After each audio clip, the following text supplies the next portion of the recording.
Now our Verified team is looking into claims about fires after several U.S. food processing plants went up in flames in recent months. WCNC Charlotte's Megan Bragg looks into what we know about the circumstances tonight. Recent fires at food processing plants across the U.S. have several people speculating online if something else is behind them. This tweet notes a, quote, odd coincidence that, quote, 18 U.S. food processing facilities burned down in the last 6 months. A plane apparently crashed at a General Mills plant, a food plant in Covington, Georgia. 6 tractor trailers were reportedly on fire. You're seeing pictures from the scene right now.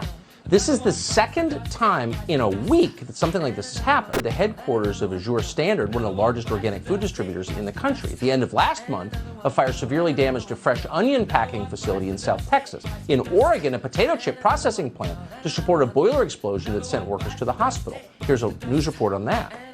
A dozen disabling accidents at food plants in the last month, over a dozen. Absolutely, and we're talking about some really significant plants. The Taylor Farms facility in Salinas, California was completely destroyed by a fire last week. We've had 2 major potato processing plants in Belfast, Maine and Warden, Washington that were completely gutted, which is happening at a time where we already have a potato shortage globally.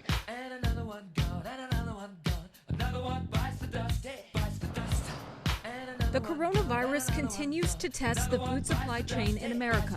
Farmers are facing agonizing decisions, from euthanizing livestock to tossing crops. 5 million pounds of green beans that we have destroyed, 8 million pounds of cabbage that we've destroyed.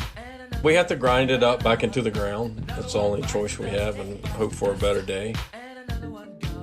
Paul Allen isn't alone.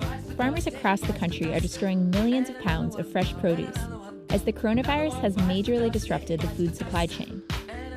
Initially, consumers hoarded items like rice, beans, and frozen foods. The panic buying resulted in empty aisles, and some wondered if the U.S. was in danger of a food shortage. So it was in the middle of March when they shut down all of the restaurants, and then all the theme parks shut down, cruise lines shut down. In a matter of days, many farms lost the majority, if not their entire market channel. Before the ground. Yeah, I'd say 25% of the crop that's grown in our industry is probably not being able to make it to either retail or food service. Probably the most trying time that we've probably ever had since the Great Depression here in the Salinas Valley and farming.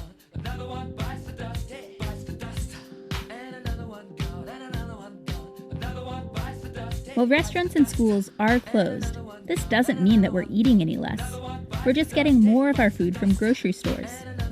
So why are farmers still destroying their crops? The supply and demand in an overall sense is exactly the same. The challenge is how we're getting that food, where we're getting that food, and in some cases, what types of food we're getting. In Carolina, thousands of evacuees are wondering when they'll be able to return home. The fire at this Winston-Salem fertilizer plant now burning for 24 hours. This is what they feared would happen in the North Carolina fertilizer fire. That's why they did the evacuation as fast as they did. Seeing, and what is it going to take for it to ease? Yeah, and so you are seeing over 70 container ships still waiting right now at the port of Long Beach, but that's not the whole story. There's actually over 130 container ships waiting at U.S. ports. So the East Coast has some traffic congestion. Seattle, you're seeing similar things. And actually, it's even worse than that. If you go over to China, you'll see even more container ships, 90 waiting in Shanghai. What it means is that we estimate around 20% of all the container ships on the Pacific Ocean right now are just sitting there waiting, idle, unable to unload. What that means is massive delays. I think a lot of companies are going to miss Christmas season. Their cargo is just sitting there in the water. Very high prices, because of course, if you reduce the supply of shipping, that leads to really high prices. And it's just kind of a mess. I think businesses are really going to...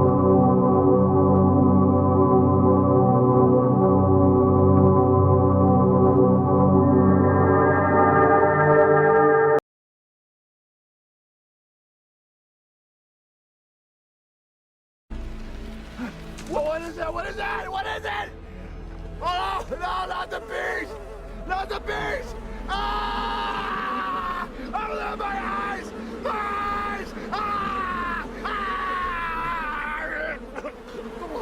Hello guys, if you don't want to end up like me, check out honeygain. It won't pay your house note, but it will give some pocket change, and who doesn't need that in these stinging times? Really check it out. It will monetize your internet traffic and guard it so you don't have to do anything, just sign up every day. So check it out, or else I will buzz in your house and sting you repeatedly. Okay, bye. I mean buzz.